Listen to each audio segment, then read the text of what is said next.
रात्रि क्लास चल रहा था 28 जुलाई 1968।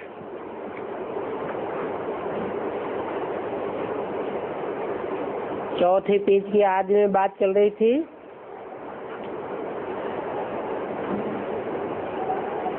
तुम बच्चों को बाप ने उतरने और चढ़ने का काम दिया हुआ है और ये तुम्हारा खेल है।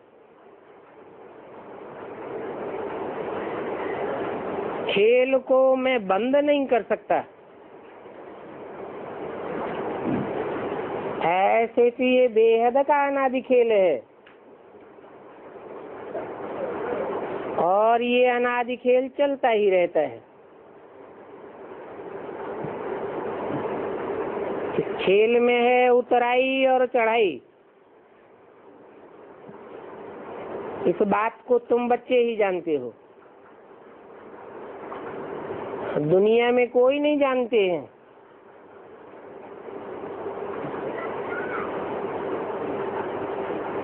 जितना यज्ञ की सर्विस करेंगी, अपने अंदर दैवी गुण धारण करेंगे, उतना ही ऊंचे पद पावेंगे। तो अपने ऊपर ध्यान रखना है।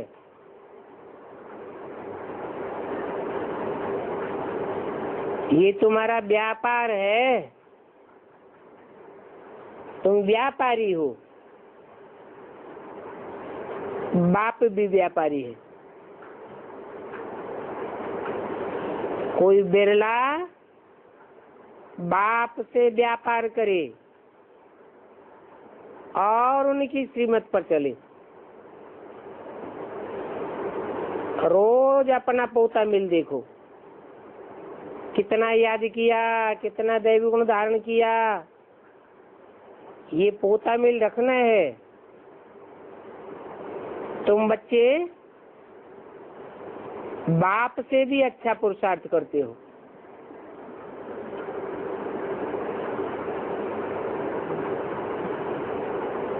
क्योंकि तुम अपना खाता रखते हो। ये दादा खाता नहीं रखते हैं, परंतु बाप को इनकी पक्की खातिरी है। बाप दादा दोनों इकट्ठे हैं।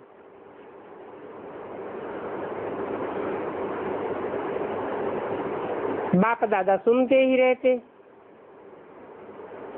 तो ये पोता मेल रख करके क्या करेंगे? इनकी तो सर्टेन है। सूक्ष्म वतन में भी देख करके आते हैं, अपना पोता मेल रखना अच्छा है। फायदा देखते रहेंगे तो खुश होते रहेंगे। इतनी जब मेहनत करो तो खुशी का पारा भी चढ़े। इसलिए कहते हैं कि अपना रजिस्टर रखो। यूं तो हर एक अपना पोता मिल देख सकते हैं। कहाँ हमारी क्रिमिनल आई धोखा तो नहीं देती है। हम कोई की देह के नाम रूप में तो नहीं फंसते हैं।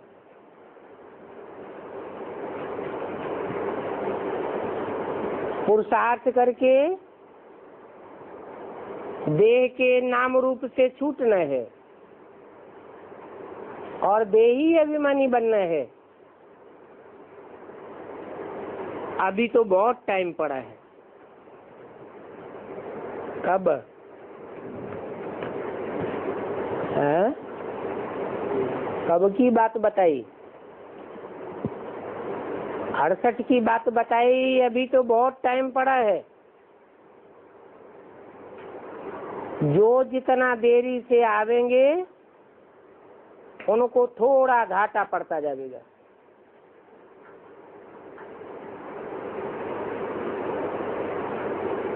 कहाँ देरी से आवेंगे? ज्ञान में देरी से आवेंगे उनको घाटा पड़ता जाएगा। मुरली में तो बोला है, क्या बोला है, लास्ट तो फास्ट चले जाएंगे। तो देरी से आने वाले घाटा खावेंगे या फास्ट जावेंगे? हैं? फास्ट वो जावेंगे जो यज्ञ के आदि में भी पहले पहले आए होंगे। तो देरी से आए या पहले आए, क्या कहेंगे? तो पहले आ गए, घाटा पड़ने की बात ही नहीं है। पुरानों को तो बाबा रोज पुरुषार्थ कराते रहते हैं। ओल्ड इज गोल्ड कहा जाता है। बाकी जिनकी तकदीर में नहीं है उनसे पुरुषार्थ भी होता नहीं है। पुरुषार्थ नहीं होता है तो बाप को याद नहीं कर सकते हैं, क्योंकि उनकी तकदीर में ही नहीं है। बहुत बच्चियां कहती हैं,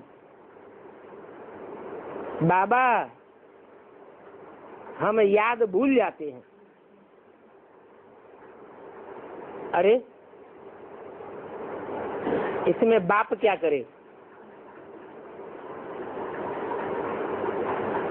जो चीज आंखों से देखी जाती है वो याद रहती है या नहीं रहती है? याद रहती है।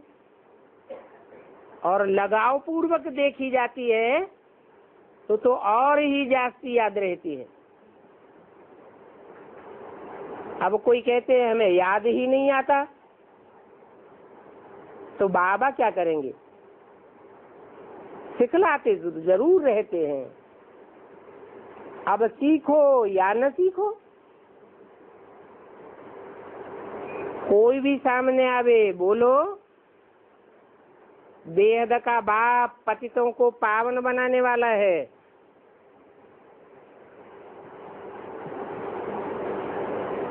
तो पतित पावन बाप को याद करेंगे तो पावन बन करके पावन दुनिया में चले जाएंगे। ये पैगाम सभी को देना है।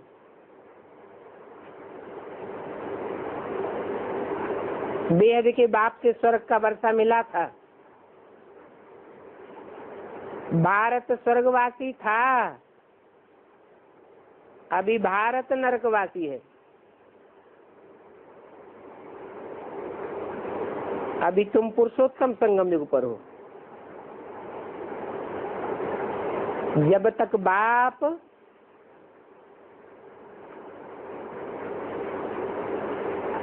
घर नहीं ले जावेंगे तब तक स्वर्ग में भी कोई नहीं जा सकता। घर जाने के लिए और स्वर्ग में जाने के लिए सब नंबरवार पुरुषार्थ करते ही रहते हैं। अभी भी कल पहले मिसल पुरुषार्थ कर रहे हैं। पुरुषार्थ के बगैर कोई रह भी नहीं सकता है। कुछ न कुछ पुरुषार्थ जरूर किया जाता है और हर बात में पुरुषार्थ करना होता है। सोने के लिए भी पुरुषार्थ करना होता है। फिर सवेरे उठ करके बाप को याद करने का पुरुषार्थ करेंगे। पुरुषार्थ से ही प्रारब्ध मिलती है और सबसे जास्ती पुरुषार्थ कराने वाला है ऊंचे से ऊंचा बाप। वो आकर के तुम बच्चों से पुरुषार्थ कराते हैं। नाम ही है पुरुषार्थ। पुरुष आत्मा को कहा जाता है। आत्मा के अर्थ कल्याण कराने वाला एक बाप ही है। बाकी तो देवान बढ़ाने वाले हैं। तुम बच्चे जानते हो कि हम भगवान के साथ रहते भी हैं,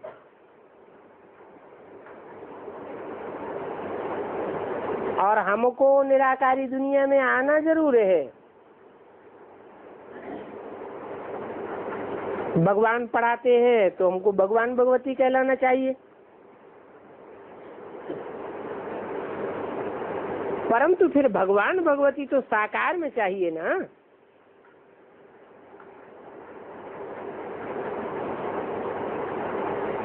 लेकिन साकार में भगवान भगवती कहना रंग हो जाता है। क्यों क्यों रंग हो जाता है? क्योंकि भगवान तो एक को ही कहा जाता है, भगवान के साथ भगवती होने की बात नहीं है। हाँ, भगवान आकर भगवान भगवती बनाते हैं, तो कोई भी मनुष्य को भगवान नहीं कहा जा सकता। मनुष्य कहा ही उनको जाता है जिनका मन चलायमान हो। भगवान का तो मन चलायमान होता नहीं है। भगवान तो आकर के पढ़ाते हैं मनुष्यों को। क्या पढ़ाते हैं? अपन को आत्मा समझ, मुझ बाप को याद करो। तो जो आत्मा बनने की पढ़ाई पढ़ाते हैं वो तो जरूर आत्म की स्थिति में रहते होंगे, साकार तो नहीं है। बनाने वाला सदैव निराकार है, निराकारी निर्विकारी निरहंकारी है, जो भगवान भगवती बनाते हैं। मनुष्यों ने ये इज्जत दे दी है, जो भगवान के साथ भगवती कह देते हैं। नहीं तो भगवान है एक निराकार, भगवती भगवान वो तो फिर शरीरधारी होने चाहिए। इसलिए फिर उनको देवता कहा जाता है। लक्ष्मी नारायण को भगवान भगवती कहेंगे, परंतु भगवान तो एक बाप को कहा जाता है। बाप आकर के समझ देते हैं और पढ़ाते हैं। खुद कहते हैं मैं तुमको राजाओं का राजा बनाता हूँ।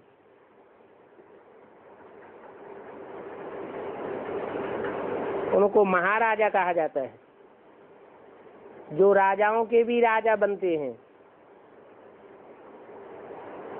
तुम कहते भी हो हम महाराजा बनेंगे,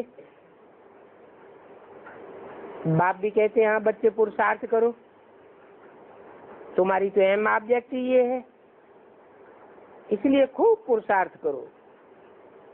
समझते हो, सारी डायनेस्टी यहाँ संगम युग पर स्थापन होनी है।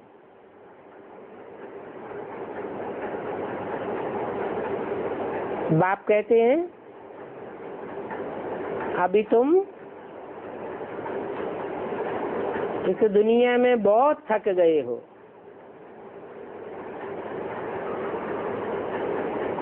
अभी तुम चलो शांति धाम। जैसे सारा दिन मनुष्य काम करते हैं तो थक जाते हैं ना, तो रात में जाकर सो जाते हैं। वो तो है स्थूल बात। यहाँ इस दुनिया में तुम आते हो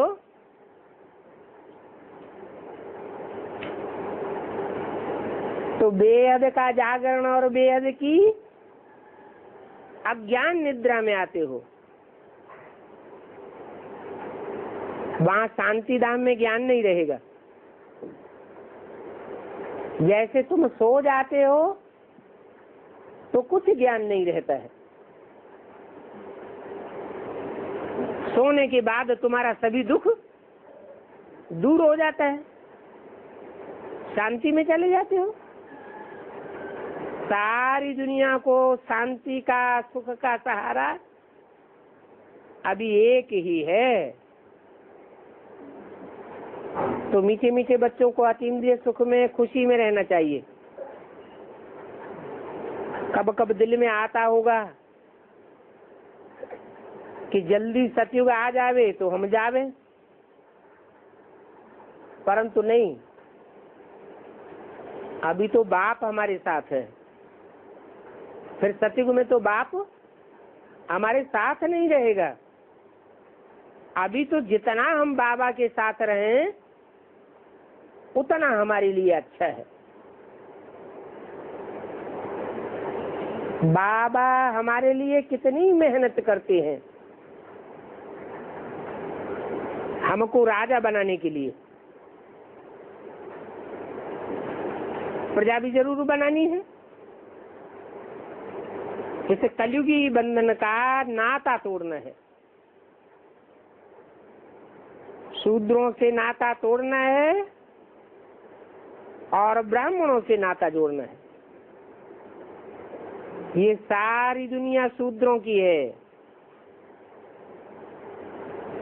शूद्रों की दुनिया में कितनी खिटखिट है। इस दुनिया में ममत्व को तोड़ना बड़ी भारी हिम्मत चाहिए। परिवार को राजी रखने के लिए भी युक्ति से चलना चाहिए। समझो, परिवार वाले भक्ति न करने से नाराज हो जाते हैं, तो उनको खुश करने के लिए मंदिर में जाकर के शिव बाबा को याद करते रहो। क्या कोई सोचते होंगे कि परिवार वाले नाराज होते हैं, हम भक्ति नहीं करते हैं, मंदिर में नहीं जाते हैं। तो बाबा ने रास्ता बता दिया। क्या रास्ता बताया? भले मंदिर में जाओ, परिवार वालों को खुश रखो, लेकिन अंदर में बाबा बाबा को याद करते रहो। ऊपर ऊपर तुम कुछ भी करते रहो, लेकिन अंदर में शिव बाबा को याद करते रहो। चलो, मिल गई परमिशन।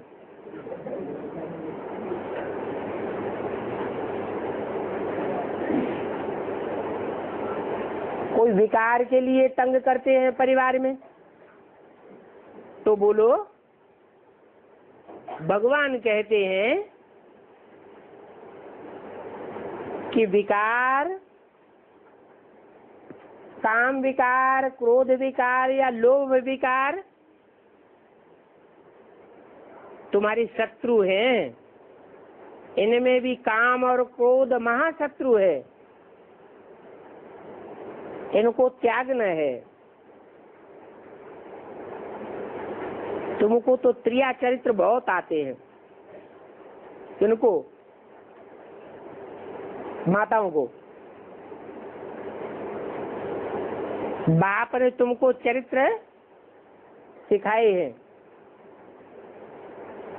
कल्याण करने के लिए झूठ बोलना पड़े। बेहद के बाप से बेहद का वर्षा पाने के लिए अनेक प्रकार की चतुराइयां तुमको बाप सिखलाते रहते हैं। अच्छा, बच्चों को गुड नाइट और नमस्ते। आज की प्रातः सभा है 31 जुलाई 1968। जैसे रूहानी बच्चों को अब रूहानी बाप प्यारा लगता है। कब?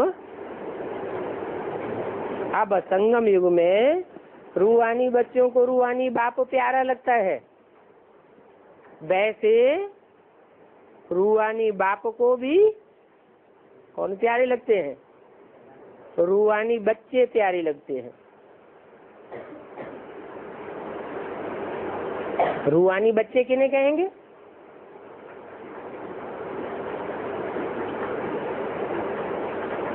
हैं? रूहानी बाप किसे कहेंगे? हैं? हाँ, रूहानी बाप माना आत्मिक स्टेज में रहने वाला बाप।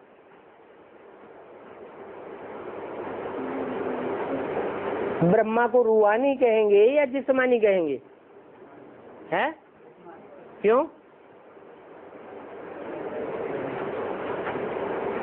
ब्रह्मा की कोई भी चित्र में आत्मा जो निराकार है, उस निराकार आत्मा की स्पष्ट झलक जो चेहरे में दिखाई जाती है, जैसे धर्म पिताएं होते हैं, वो निराकारी झलक ब्रह्मा के चित्रों में नहीं दिखाई गई है।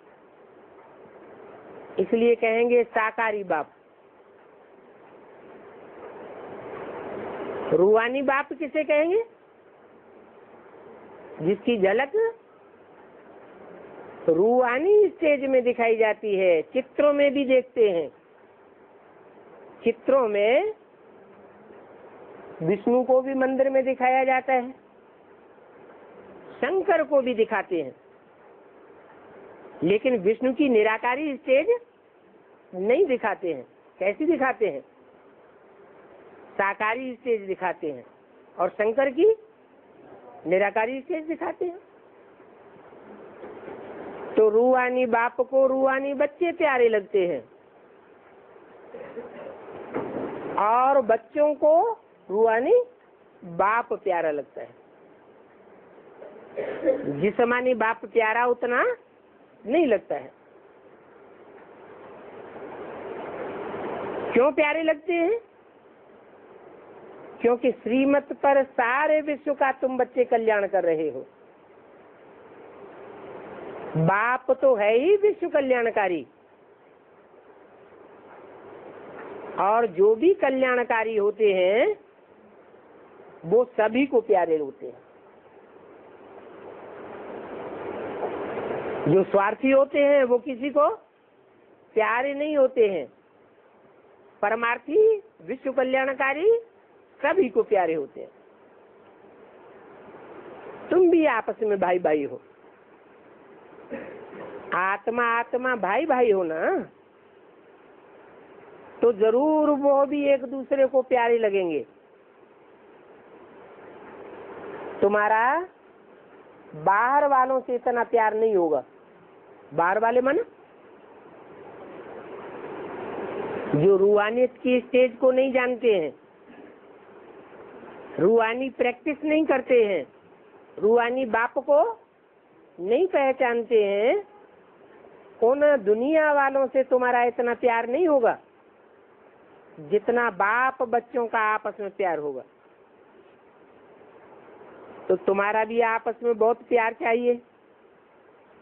यहाँ ही अगर भाई भाई लड़ते रहते हैं, प्यार नहीं करते हैं, तो कहेंगे कि वो भाई भाई नहीं ठहरे। तो बच्चों में आपस में आत्मिक लव होना चाहिए, क्योंकि बाप का भी आत्माओं से रूहानी लव है ना, तो आत्माओं का भी आपस में बहुत लव होना चाहिए। सत्युग में तो सभी आत्माएं एक दो के प्यारे लगते हैं। क्यों? क्योंकि वहां तो सबकी पक्की प्रैक्टिस होती है, जन्मजात प्रैक्टिस होती है। क्या? अपन को आत्मा समझने की।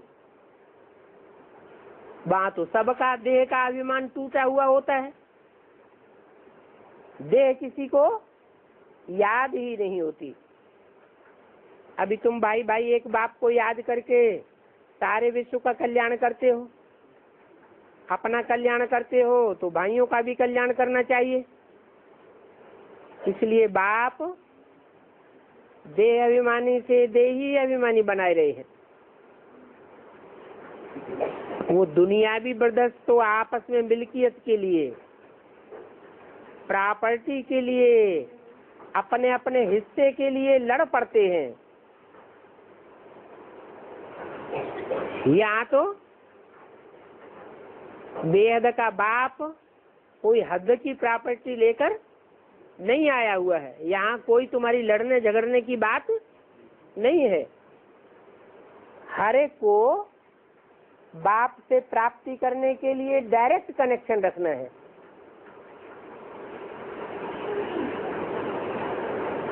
क्या बाप से बेहद की प्राप्ति करनी है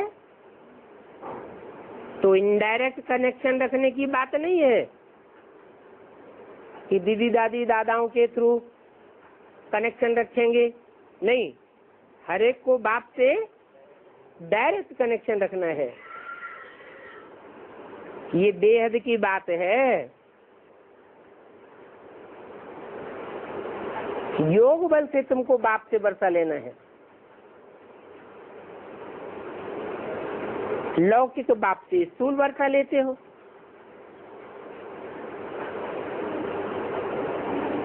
स्थूल वर्षा अल्पकाल का होता है। उस अल्पकाल के वर्षे के लिए तुम कितना लड़ते झगड़ते रहे। ये तो है रूहानी बाप से रूहानी बच्चों का रूहानी वर्षा, और हर एक को डायरेक्ट बाप से वर्षा लेना है। जितना जितना व्यक्तिगत बाप को याद करेंगे उतना उतना वर्षा मिलेगा। व्यक्तिगत व्यक्तिगत माना क्या और अव्यक्तगत माने क्या? व्यक्त माने क्या होता है? व्यक्त माने जो आंखों से दिखाई दे उसे कहते हैं व्यक्त। और बाप भी व्यक्ति बन करके आता है कि अव्यक्त ही रहता है, व्यक्ति बन करके आता है। तो उस व्यक्तिगत व्यक्ति में आए हुए बाप को जितना याद करेंगे डायरेक्ट उतना वर्षा मिलेगा। अगर बाप देखेंगे कि आपस में लड़ते झगड़ते हैं तो बाप कहेंगे तुम निर्धन के हो, तुम्हारा कोई भी धनी धोरी नहीं है। जो रूहानी बच्चे होंगे, रूहानी बाप के बच्चे होंगे, वो कब आपस में लड़ते झगड़ते नहीं है।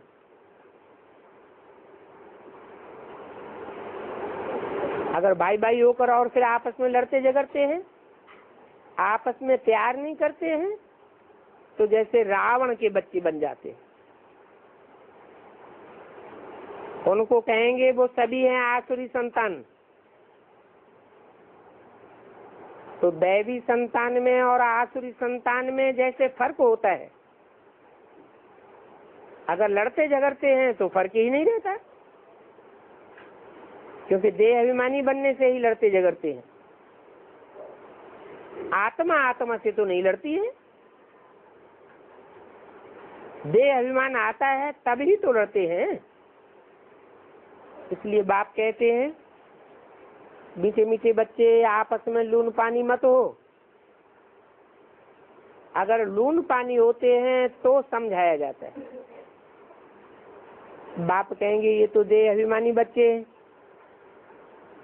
रावण के बच्चे हुए तो हमारे बच्चे तो नहीं है। हमारे बच्चे आपस में लून पानी कैसे हो सकते हैं? तुम 21 जन्म क्षीर खंड में रहते हो। विष्णु को क्षीर सागर में दिखाते हैं ना। विष्णु अर्थात आपस में संस्कार मिले हुए हैं, पारिवारिक नाता पक्का हुआ पड़ा है। रावण के बच्चे तो लून पानी हो जाते हैं। तो इस ज्ञान में तो देही अभिमानी बन करके रहना है। अगर कोई की आपस में नहीं बनती है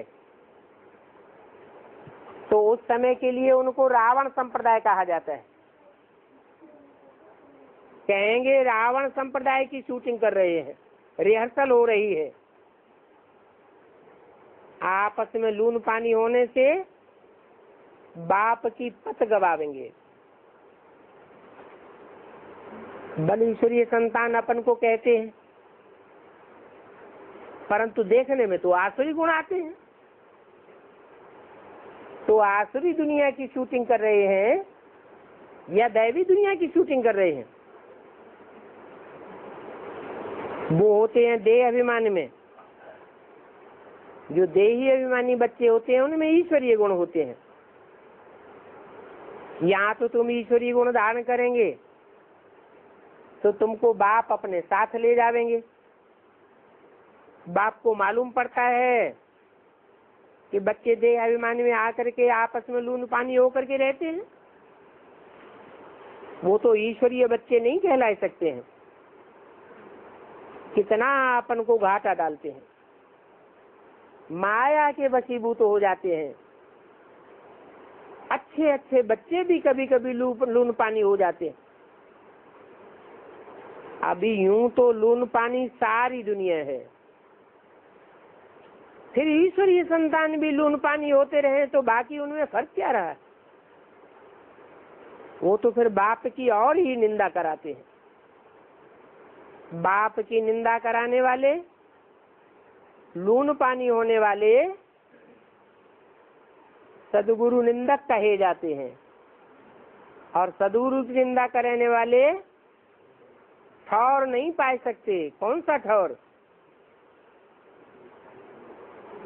इसी जीवन में जो मुक्ति, जीवन मुक्ति का ठौर तैयार होता है, उस ठौर में उनको ठिकाना नहीं मिलेगा।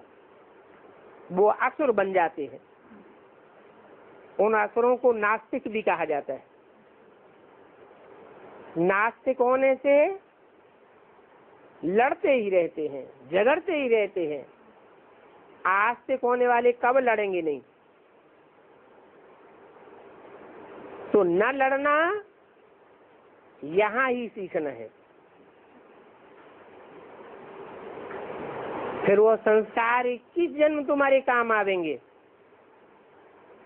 21 जन्म तुम्हारा आपस में प्यार रहेगा।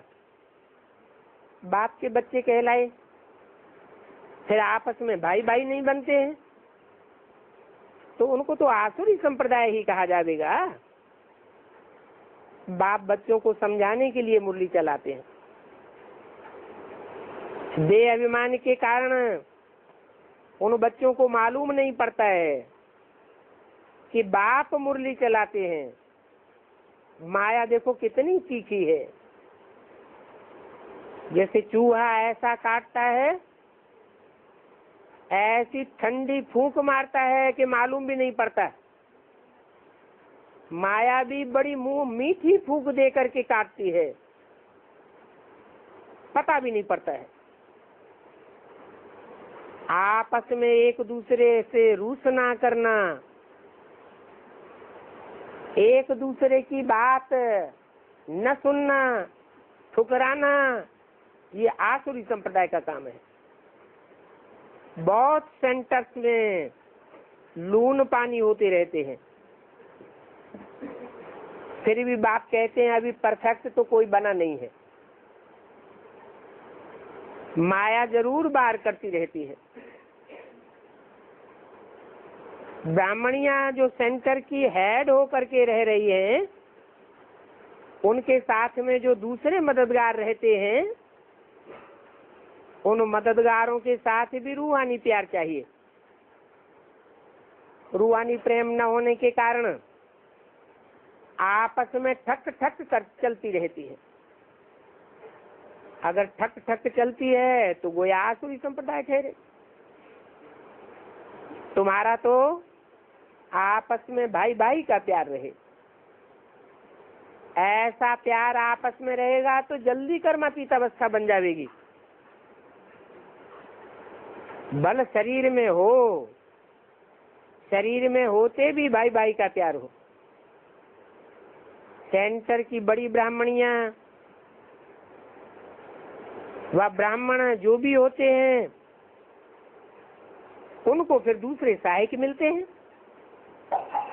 तो उन सहायकों को बहुत प्यार से, रिगार्ड से चलाना है। अगर उनके साथ प्यार नहीं है, देह अभिमान है,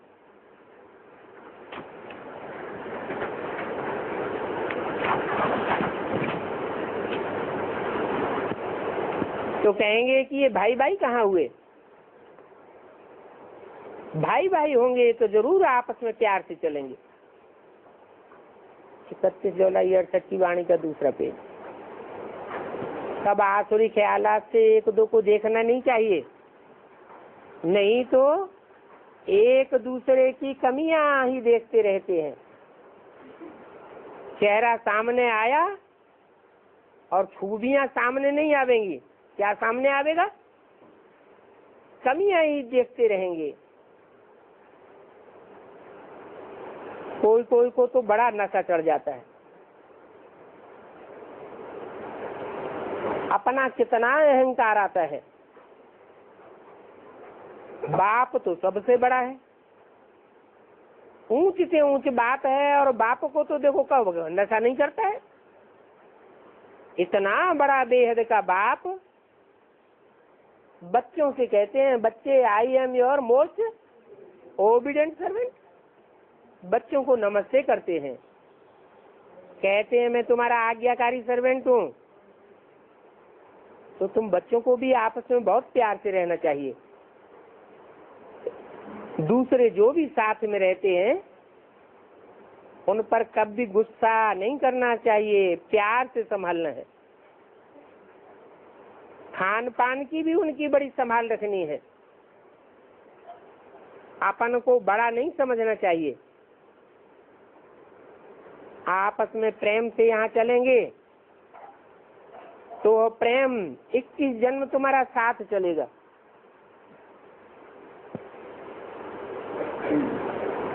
कोई ब्राह्मणियां अपन को बहुत ऊंच समझ करके दूसरों को नीच समझ करके चलती हैं। देही अभिमानी में कभी भी ऊंच नीच रहना नहीं होता है, बहुत प्रेम से रहना होता है। वहाँ शेर बकरी भल रहते हैं, वो ऊंच वो नीच, परंतु उनका भी आपस में बहुत लव रहता है। बाप तो देखो प्यार का सागर है, तो सभी को प्यार से ही चलावेंगे। और बाप का प्यार तो बहुत गुप्त भी है, प्यार ही सिखलावेंगे। कोई कोई ब्राह्मणियां गुस्सा करती हैं, कोई बीमार हो जाता है तो उनकी दवाई भी नहीं करती है, खाना भी पूरा नहीं खिलाती हैं। बाबा के पास तो सब प्रकार की रिपोर्ट्स आती रहती है। तो बाबा मुरली से सबको समझाए देते हैं, खबरदार करते रहते हैं। ऐसे ऐसे कर्तव्य करने से गोया तुम आसुरी संप्रदाय बन जाते हो। बाप सिखलाते हैं आपस में प्रेम करना सीखो, नहीं तो बाप की निंदा करावेंगे। बल कोई कैसा भी है, परंतु उसको दुख नहीं देना चाहिए, सुख देना है। अपना अहंकार नहीं रहना चाहिए कि मैं पढ़ाने वाली हूँ, नहीं। बाबा तो देखो इतना ऊंचा, फिर भी स्टूडेंट को भी नमस्ते करते हैं। अपन को ऊंच और दूसरे को नीच कब नहीं समझना चाहिए, नहीं तो बहुत दुख फील होता रहेगा। अपन को सुखी रखते हैं और दूसरों को कुछ देते नहीं है। बाबा के पास सभी प्रकार के समाचार आते रहते हैं। ऐसे जो अपन को ऊंच समझ करके रहते हैं उनका पद नीच हो पड़ता है। ऐसी अवस्था में ऊंच पद पाए नहीं सकेंगे। बाबा तो कहते हैं कोई को भी तंग नहीं करो, सदैव बाबा का भंडारा समझना चाहिए। भंडारा कोई हमारा नहीं है, शिव बाबा का भंडारा है, और ये भंडारा सदैव भरपूर है, भरपूर ही रहेगा। कुछ भी जरूरत है तो बाबा के पास लिख करके मंगा सकते हो।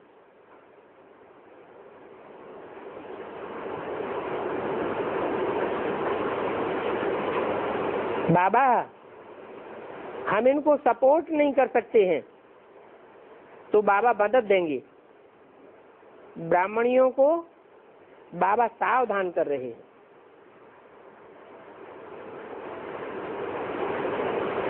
बहुत है, जो अपन को ऊंच और दूसरे की परवरिश नहीं करते हैं। अपनी देखो कितनी बहुत अच्छी परवरिश करते हैं, दूसरों को कम करते हैं। कोई बीमार है, उनकी दवाई न करना, उनको प्यार न देना, ये तो गोया लून पानी हो गया। उस समय उनको आसुरी संप्रदाय कहें। आपस में प्यार होना चाहिए, दैवी गुण होना चाहिए, कोई न कोई डिफेक्ट तो सब में रहते हैं, क्योंकि पूरा पूरा बाप को तो कोई याद नहीं करते हैं। फिर भी बाप कहते हैं अच्छा फूल बनना चाहिए, फूल नहीं बनते हैं, कांटे ही होकर के रहते हैं। दूसरे को दुख देना ये कांटा बनना है। बाप तो सभी को सावधानी देते हैं, नहीं तो मुफ्त अपना पद भ्रष्ट कर देंगे। बाप तो समझाने का हकदार है। कहते हैं कच्छर माल मन न बनो, सर्वसेबुल बनो। सर्विस नहीं करते हैं, यज्ञ से खाते रहते हैं, फिर लड़ते झगड़ते रहते हैं, तो जरूर उनका पद भ्रष्ट हो जाएगा। बाप तो ये बात सहन नहीं कर सकता कि ये जाकर के 4th क्लास दास दासी आदि बने। तो बाबा मुरली में सावधानी देते हैं, अगर समझते नहीं है तो क्या कहेंगे? नहीं समझते हैं, ये भी दे अभिमान। अगर बाप परिवार में नहीं होगा तो बच्चों को कैसे सावधान करेंगे? मुरली द्वारा, टैप द्वारा समझावेंगे ना। फिर आगे चल करके टेलीविजन भी होगा, टेलीविजन में सामने होकर के खड़े होकर कहेंगे और नाम भी लेंगे। नाम ले ले करके कहेंगे तुम फलाने फलाने आपस में लून पानी होकर के लड़ते हो। लून पानी होने से सर्विस को धोखा आ जाता है। देह अभिमान से सर्विस अच्छी नहीं होती है। आपस में खीर खंड होकर के रहेंगे तो अच्छी सेवा होगी। बाप को तो सर्विस का बहुत फुरना रहता है। देह अभिमानी आसुरी संप्रदाय जो होते हैं वो बहुत नुकसान कर देते हैं।